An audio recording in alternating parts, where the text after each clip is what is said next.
Louis Skipperville has made national headlines as allegations of his inappropriate relationships with young boys in the Lowcountry has surfaced.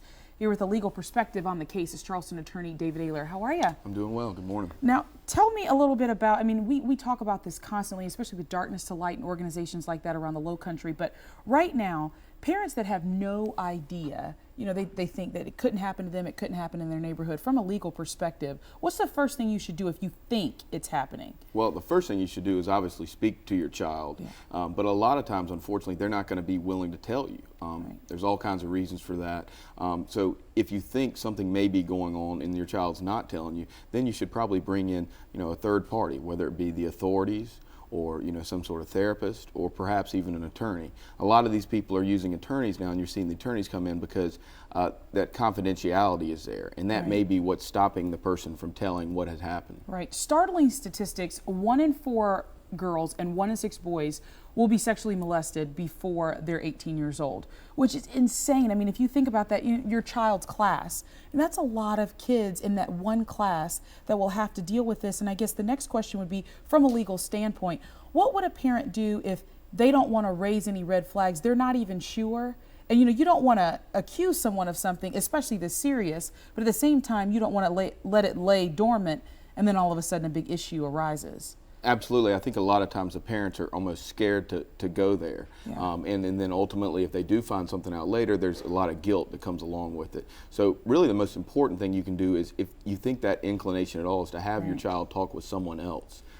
What happens if you're trying to get it out into the public that this is what's happening, this is what's going on? Maybe should they seek legal advice first? I know you should call the police and everything, but a lot of people, they're worried defamation of character. You don't want something like that to happen. But if you know it happened for a fact, that's not defamation. It happened. Absolutely. But the attorney, what a lot of times they can do is they serve a buffer for you.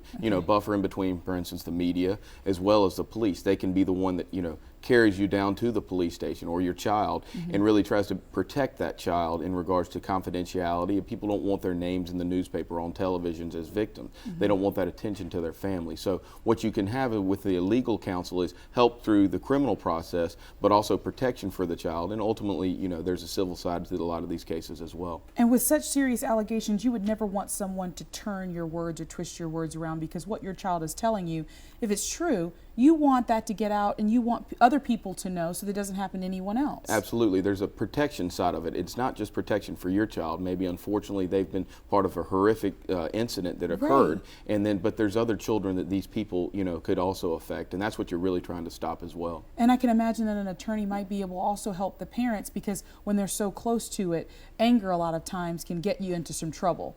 Maybe do something you shouldn't do, say something you shouldn't say. Whereas an attorney might be able to help us out with something like that. Absolutely. With the emotional, just reaction that would come as a whole for a parent. There's a lot of things that may happen that you would later regret. The attorney can really serve as someone that also kind of counsels them. Right. I don't have children. I know you have a child, David, and I can imagine how angry a parent might be. And then it's one of those things where you don't want to end up in jail yourself for something that you've done, when you really just want to catch the person that's responsible. Absolutely. You just have to really try to put it in the right forum. If someone's done this, you want to go through the authorities. You want to go to where this person was working and really look at who should be responsible for, these actions that have happened. Because like you said, it's extremely scary. There you go. All right. Well, he's David Aylor. Thank you so very much for being with us. Thanks we really do me. Appreciate it. Next Tuesday, he'll be back. All right. We're talking the top tech gifts for the techie in your life with none other than America's favorite self-proclaimed geek. That is Urkel. He's coming up next. Stay with us.